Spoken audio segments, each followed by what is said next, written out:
There are two main ways we can choose to organize ourselves economically as a society.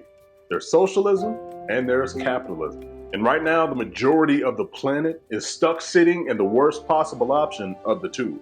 Welcome. I'm Larry the Sociologist, and I give social and political commentary via video essays. So if that's something you're into, make sure you subscribe so you can see more videos like these. Now, before we dive in, I want to get something completely clear. I am not an economist.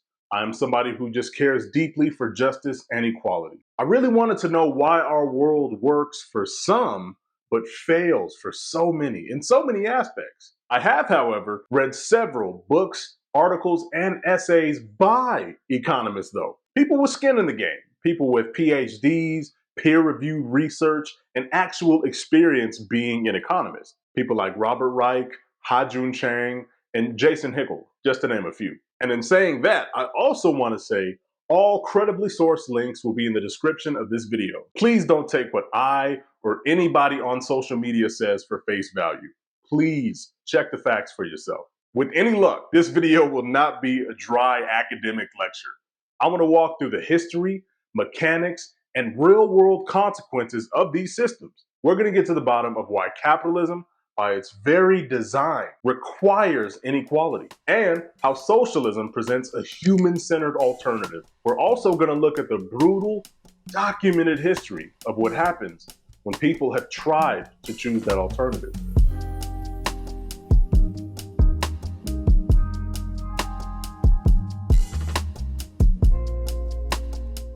Capitalism, at its core, is an economic system. It's a way to move money around with three main traits: private ownership, the profit motive, and market competition.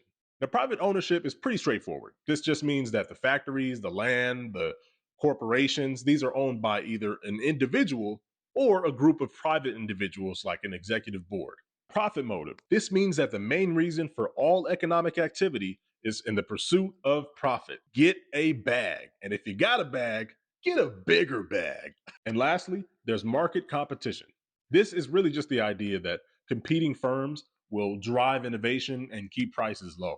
Sounds simple, maybe even logical, right? But let's peel back those layers. For capitalism to work for the capitalists, there requires a certain social arrangement. Imagine you own a factory selling t-shirts in your hometown.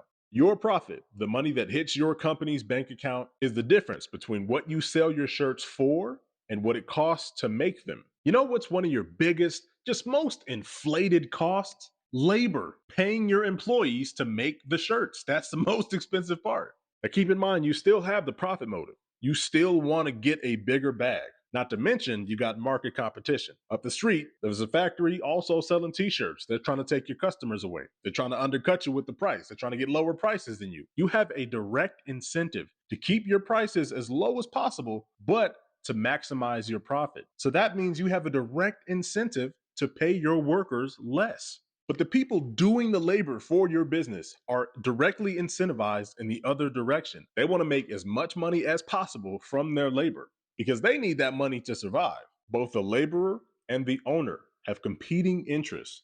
And this isn't just some oopsie that happens sometimes in capitalism. This is a feature of it. The system is designed to concentrate wealth at the top. And this creates a fundamental class divide, a class of owners who live off the profit of wealth generated by the labor of others, and a class of people who have to sell their labor and time to survive. The well-being of the worker is not a goal. It's not even a consideration. Capitalism, throughout history, has produced generational slavery, child labor, and now recently the 40-hour work week. Remember, the goal of all economic activity in a capitalist system is to accumulate capital, run that bag up by any means necessary. And this inherently leads us to a necessity of capitalism that I really need us to grasp. Capitalism requires poverty. Just like Maria, around 30 other people sleep overnight in their car in this free parking lot.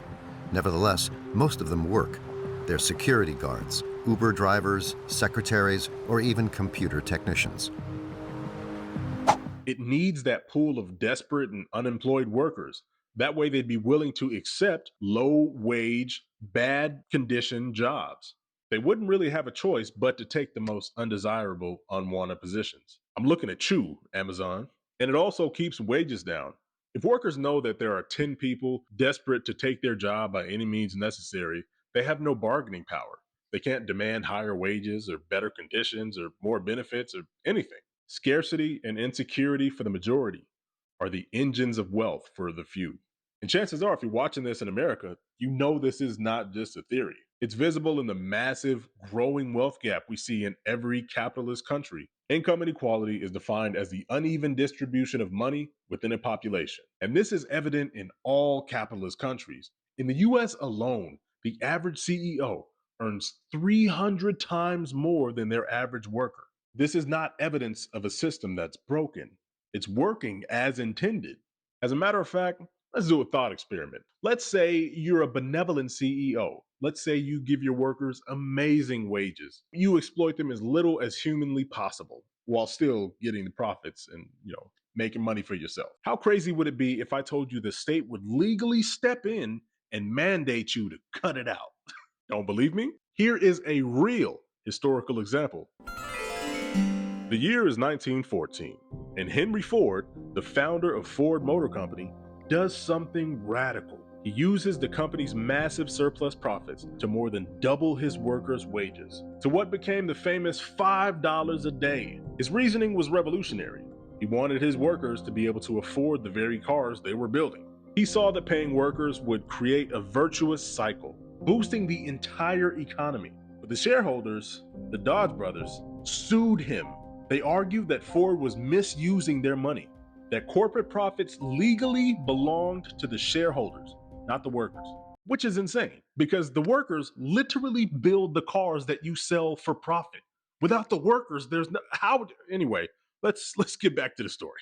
The case went all the way to the Michigan Supreme Court, and after a 5-year battle in 1919, the court ruled against Henry Ford. The court stated that a business corporation is organized and carried on primarily for the profit of the stockholders. They said his desire to benefit his workers and society at large was a violation of his fiduciary duty. Let that sink in. One of the richest and most powerful industrialists in history got legally prevented from sharing the wealth with the people that created it. The court legally mandated that the betterment of the community is not the goal. The goal is accumulation of capital for the owners. The view that people are paid what they're worth is a myth. Most people are not paid what they're worth to society, but what they can get away with demanding given their bargaining power. That's a quote from Ha-Joon Chang's 23 Things They Don't Tell You About Capitalism, an economist with much more knowledge and experience in these systems than I have. I definitely recommend this book. We're often told capitalism is about freedom, but whose freedom are we actually talking about?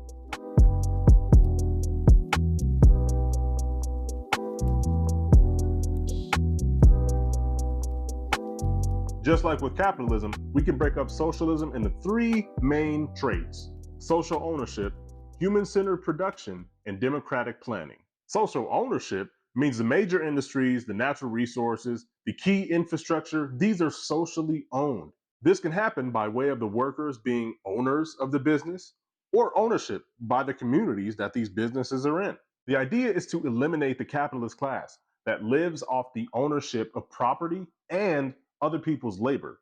We share ownership. This way, we don't have all of the productive assets of society owned by corporations and individuals. Like, why is Nestle trying to own water? Human-centered production means instead of goods being produced because they're just profitable, they're produced because they're useful and needed by society. This means that the primary goal of production shifts from profit to human need and well-being. All of the important things like healthcare, housing, education, nutritious food, a healthy environment, all of these should not be treated as commodities you have to earn, but as human rights. And democratic planning changes the question from the profit motive. Instead of saying, what can we sell to make the most money? We ask, what is the overall best benefit for society? Instead of letting a chaotic market decide our future, we get to plan where we go economically, together, democratically. And American businesses have done this in the past and in their current socialist models. Democratic planning is where communities and workers democratically debate and decide on major economic priorities and investments. And for an example, let's go back to your t shirt factory. This is a capitalist business decision. Your t shirt factory is doing great, and you are now presented with the opportunity and decision whether you want to keep it in the community or move it abroad. Now, the profit driven calculation is simple. Moving overseas means lower wages, weaker environmental protections, and higher profits for you. Your responsibility is always to your shareholders. Now, for this example, let's say you don't have shareholders. You're the only owner and you just want to make more money because your parents are getting older and you want to take care of them better. Get a bigger house to move them in. So you make the decision, close the factory, move it abroad. 1,500 people lose their jobs, and the local community is devastated. Now, for you, this is a good decision under capitalism. Not only did profits go up, but you now have more free time because it's in a different country. So you can get a bigger house, hire in home aides for your parents. Everything's going smooth for you. What happened to overall society, though? Here's the same situation, but under a socialist system.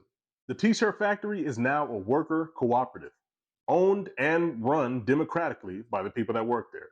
The decision to move is still on the table, but it's not just about the bottom line. The workers would be voting on whether or not to fire themselves and remove the company from the city. You'd all consider the human cost and the environmental impact of shipping things and the effect that this will have on local communities' families. This decision would be human centered rather than profit centered. And since society is built around well being, your parents are taken care of through programs that you pay into with your taxes. So you don't need to go out and hire an in home care aide. The t shirt factory would very likely find a way to innovate and adapt that preserves their livelihoods. And sometimes when I have conversations with people and then they hear these things, they often think it's too good to be true or it's something that we just can't have in America for some reason. But I do want to point out there are over 1,000 companies right now where workers are owners of the company. It's called worker cooperatives.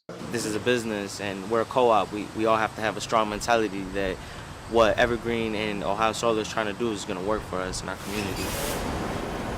Oh yeah, I work this machine, that machine, that machine, that I'll be all over the place.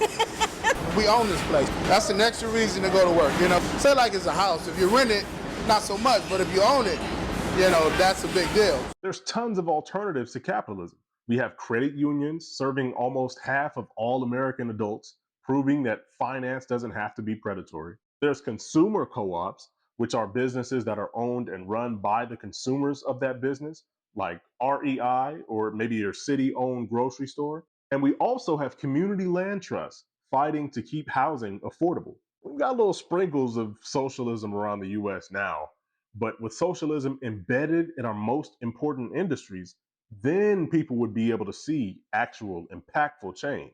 Socialist alternatives absolutely still work now, in the same way that they have always worked. Matter of fact, they've worked so well, they've often got international attention.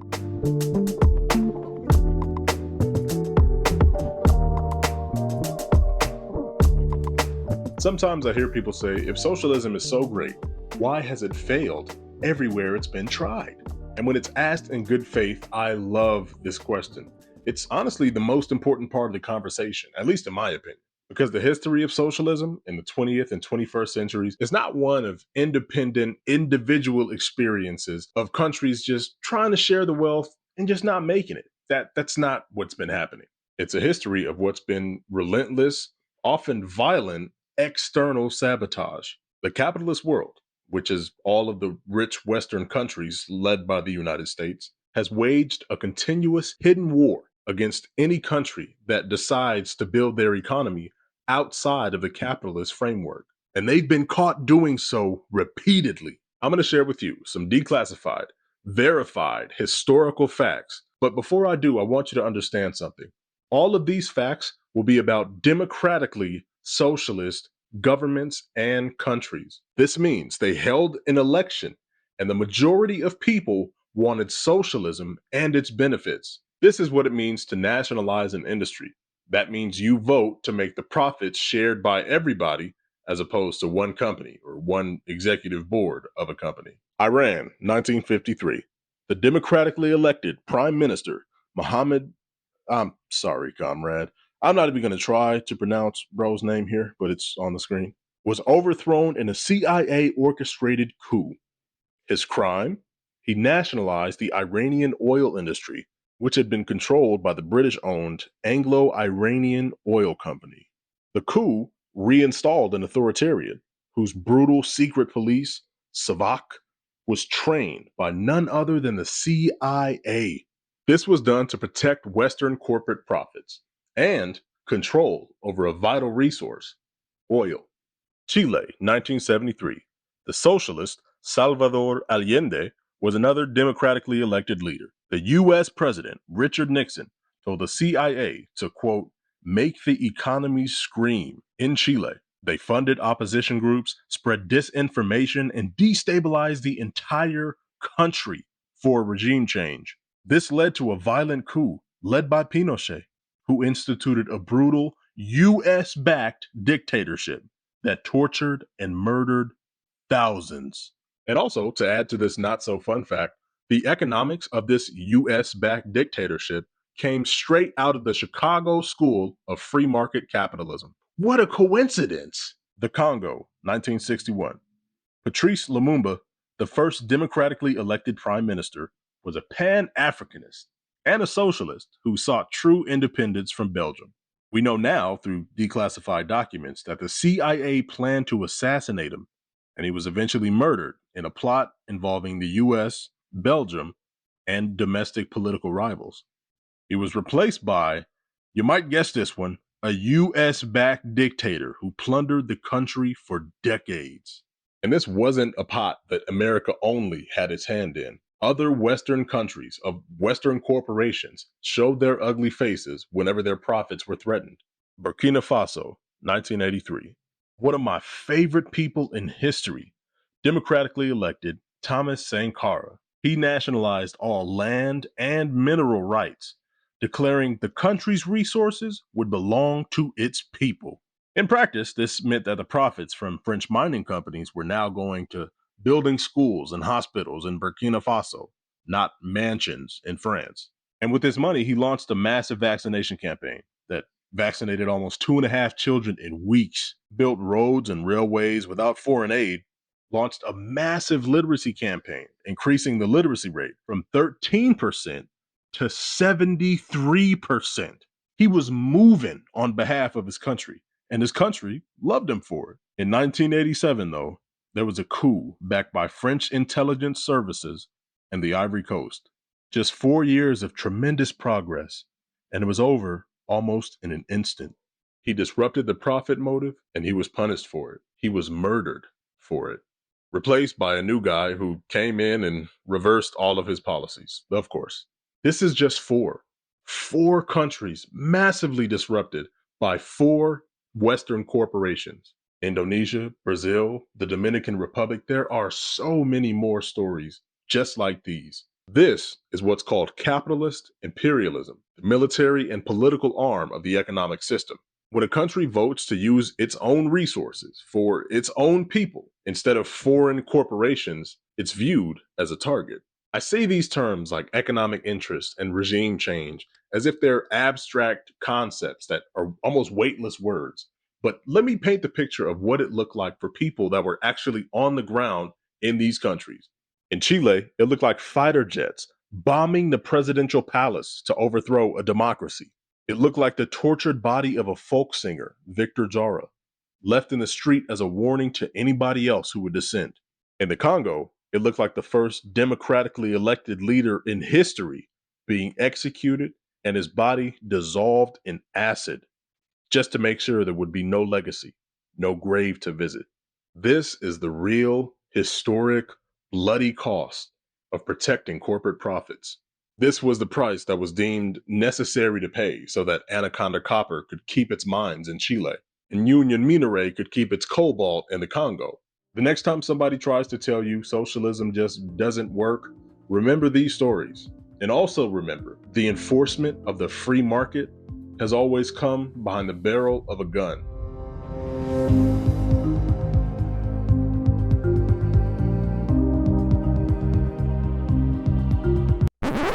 So where does this leave us? We understand the brutality in history and the brutal present reality that it takes to keep capitalism going, both here and abroad. But what now?